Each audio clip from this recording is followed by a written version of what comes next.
بسم اللہ الرحمن الرحیم۔ السلام علیکم ناظرین، یہ وہ دور تھا جب بت پرستی کو فروغ حاصل ہوا تھا اور شراب نوشی شروع ہوئی تھی۔ یہ سب کیوں اور کیسے ہوا، اور حضرت ادریس علیہ السلام کی قوم پر اللہ پاک نے کیوں اور کیسے عذاب نازل کیا؟ حضرت ادریس علیہ السلام کو اللہ پاک نے کون سی صفات عطا کی تھی اور ان کی اجداد کون سی تھی؟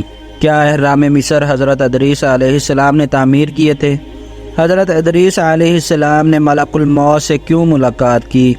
اور کیا حضرت ادریس علیہ السلام آج بھی زندہ ہیں؟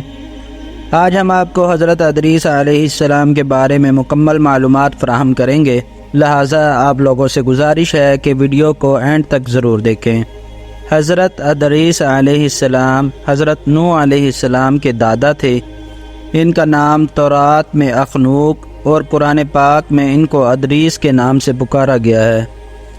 اس عظیم پیغمبر کے بارے میں قرآن مجید میں صرف 2 مرتبہ اور مختصر اشاروں کے ساتھ ذکر آیا ہے۔ ایک تو سورہ مریم کی آیت نمبر 56 میں، اور دوسری مرتبہ سورہ انبیاء کی آیت نمبر 85 سے 86 میں۔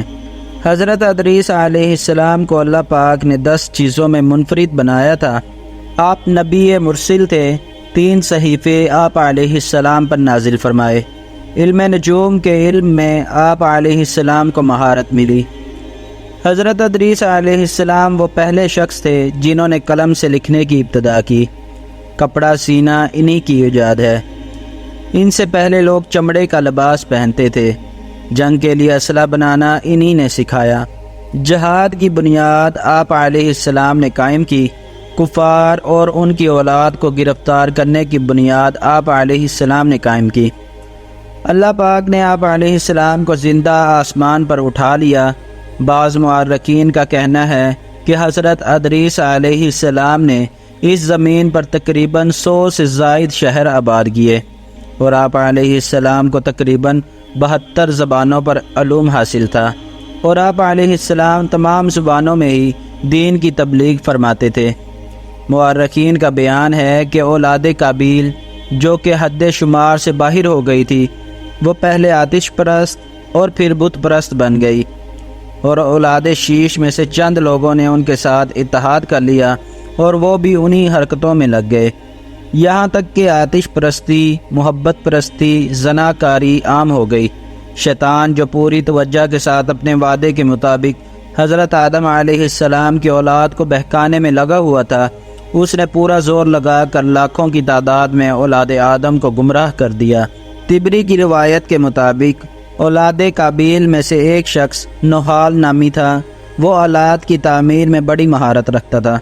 شیطان نے اسے انگوروں کے رس سے شراب بنانے کی ترکیب بتائی، اور اس طرح شراب خوری زور پکڑ گئی، اور 100 سال کے اندر اولاد قابیل کے تقریباً تمام افراد شراب کے عادی ہو گئے۔ تو پھر اللہ پاک نے ان کی تبلیغ کے لیے حضرت ادریس علیہ السلام کو مبعوث فرمایا۔ مورخ لکھتے ہیں کہ اس عظیم طوفان یعنی طوفان نوح کا حوالہ حضرت ادریس علیہ السلام نے اسی وقت دے دیا تھا جب حضرت شیش علیہ السلام کی اولاد آباء و اجداد کی وصیت کے خلاف کوہ ابوکی سے اتر کر اولاد قابیل سے گل مل گئی تھی اور مختلف قسم کے گناہوں میں مبتلا ہو گئی تھی۔ انہوں نے قتل و غارت کی عادت ڈال لی تھی۔ ناظرین، مورخین کے مطابق حضرت ادریس علیہ السلام نے کم و بیش 100 شہروں کو آباد کیا اور ان کو سنوارا ہے۔ آپ علیہ السلام کے تعمیری کاموں میں احرام مصر کی تعمیر کو بہت اہمیت حاصل ہے۔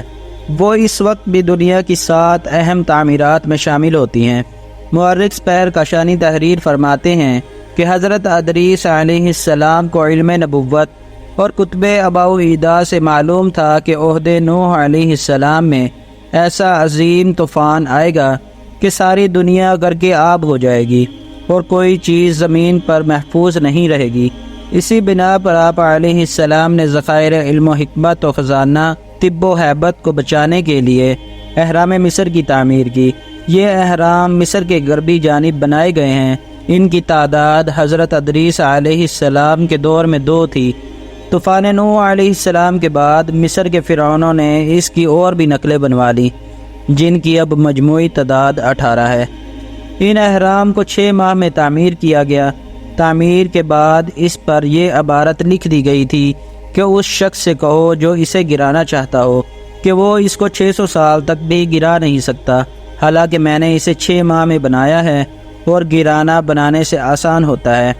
مورخین اور محدثین کا ارشاد ہے کہ حضرت ادریس علیہ السلام نے اس مقصد کے لیے کہ اللہ پاک کا حق عبادت کیوں کر ادا کیا جائے، آپ علیہ السلام نے اپنی قوم کو خصوصی دعوت دے کر بلایا، اور پھر آپ علیہ السلام نے 1000 افراد میں سے 100 کو منتخب کیا، اور پھر 100 میں سے 70 کا انتخاب کیا، اور پھر ان میں سے 10 کا انتخاب کیا، اور پھر ان میں سے 7 کا انتخاب کیا، اور پھر ان سے کہا کہ ہم دعا کرتے ہیں اللہ پاک سے کہ وہ ہمیں بتا دے کہ ایسی عبادت کیوں کر کی جا سکتی ہے جو حق ہے عبادت کا، اور تم لوگ آمین کہو۔ اس کے بعد ان لوگوں نے زمین پر ہاتھ رکھ کے اللہ پاک سے دعا کی تو کوئی جواب نہ ملا۔ پھر آسمان کی طرف ہاتھ اٹھا کر دعا کی تو اللہ پاک نے بذریعہ وحی آپ علیہ السلام کو حق عبادت بتا دیا۔ یہی وجہ ہے کہ آپ علیہ السلام کی عبادت اس درجے کی ہو گئی تھی کہ تمام ملائکہ حیران تھے، اور بہت سے فرشتے آپ علیہ السلام کی زیارت اور ملاقات کے لیے آسمان سے نیچے آنے لگ گئے تھے۔ ایک روایت میں ہے کہ یہی کثرت عبادت آپ علیہ السلام کے آسمان پر جانے کا سبب قرار پائی۔ کثیر روایات میں ہے کہ اللہ رب العزت نے ایک فرشتے کو کسی بنا پر مغضوب کر دیا تھا، اور اس فرشتے کے بال اور پر جلا کر اس کو زمین پر ڈال دیا تھا۔ وہ حضرت ادریس علیہ السلام کی بارگاہ میں پہنچا اور آپ علیہ السلام سے درخواست کی کہ میری بخشش کے لیے اللہ پاک سے دعا فرما دیں۔ آپ علیہ السلام نے اس کے لیے دعا کی تو اللہ پاک نے اس کو بخش دیا۔ وہ فرشتہ جب آسمان پر واپس جانے لگا تو حضرت ادریس علیہ السلام سے کہنے لگا کہ آپ علیہ السلام نے مجھ پر بہت بڑا احسان کیا ہے، اب میری درخواست ہے کہ آپ علیہ السلام مجھ سے کوئی فرمائش کیجیے۔ حضرت ادریس علیہ السلام نے اس فرشتے سے کہا کہ میں چاہتا ہوں کہ تو مجھے آسمان پر لے کر جائے، میں ملک الموت یعنی حضرت اسرائیل علیہ السلام سے ملاقات کرنا چاہتا ہوں، اور اللہ پاک کی پیدا کی گئی آسمانی اشیاء کو دیکھنا چاہتا ہوں۔ اللہ پاک نے فرشتے کو اجازت دے دی تو وہ آپ علیہ السلام کو لے کر روانہ ہوا۔ جب آپ علیہ السلام چوتھے آسمان سے آگے بڑھے تو ملک الموت سے ملاقات ہوئی۔ حضرت ادریس علیہ السلام نے سلام کیا تو ملک الموت نے ترش روئی اور سر ہلانے کے ساتھ آپ علیہ السلام کے سلام کا جواب دیا۔ حضرت ادریس علیہ السلام نے پوچھا کہ یہ ترش روئی اور سر ہلانے کا مقصد کیا ہے؟ تو ملک الموت نے جواب دیا کہ میں تعجب سے سر ہلا رہا ہوں، کیونکہ آج اللہ پاک نے مجھے حکم دیا تھا کہ میں آپ علیہ السلام کی روح چوتھے اور پانچویں آسمان کے درمیان قبض کروں۔ میں حیران تھا کہ آپ علیہ السلام تو زمین پر موجود ہیں اور قبضے روح کا حکم آسمان پر دیا گیا ہے۔ اس کے بعد حضرت ادریس علیہ السلام لرزنے لگے اور آپ علیہ السلام کی روح قبض کر لی گئی۔ ناظرین کرام، مورخ حربی کا بیان ہے کہ حضرت ادریس علیہ السلام کے آسمان پر چلے جانے کے بعد ان کا ایک جگری دوست بہت ہی زیادہ غمگین رہنے لگا۔ شیطان نے جب اس کو بہت رنجیدہ پایا تو اس سے پوچھا کہ تم کس وجہ سے رنجیدہ ہو؟ اس نے جواب دیا کہ میں حضرت ادریس علیہ السلام کے چلے جانے کی وجہ سے غم میں ہوں۔ شیطان جو کہ انسانی شکل میں اس کے پاس آیا تھا اس سے کہنے لگا کہ میں تمہارے لیے ایسا بندوبست کر دیتا ہوں کہ تمہیں سکون رہے۔ اس نے شیطان کی رائے کا خیر مقدم کیا۔ شیطان نے فوراً حضرت ادریس علیہ السلام کی شکل کا ایک بت بنا دیا اور کہا کہ اس کو اپنے گھر میں چھپا کر رکھ لو، جب زیادہ دل رنجیدہ ہو تو اس سے تسلی حاصل کر لیا کرنا۔ اس نے شیطان کی اس بات کو مان لیا اور بت کو گھر میں کہیں چھپا کر رکھ دیا۔ جب حضرت ادریس علیہ السلام کے اس دوست کا انتقال ہو گیا تو شیطان نے لوگوں کے سامنے چھپے ہوئے اس بت کو ظاہر کیا اور وہ سب سے کہنے لگا کہ ادریس اور اس کا یہ دوست دونوں اس بت کی پوجا کرتے تھے، اسی سبب سے ان لوگوں کی دعائیں قبول ہوتی تھیں۔ اگر تم لوگ بھی ایسا ہی کرو گے تو بہت اچھے رہو گے۔ شیطان چونکہ انسان کی صورت میں تھا اور ایک مقدس شکل میں ظاہر ہوا تھا، لہٰذا اس کے فتنے میں لوگ آ گئے اور انہوں نے حضرت ادریس علیہ السلام کے بت بنا کر اپنے گھروں میں نصب کر لیے، اور یہاں سے بت پرستی کو زیادہ سے زیادہ فروغ حاصل ہوا۔ پیارے ناظرین، آج کی ویڈیو یہیں تک تھی۔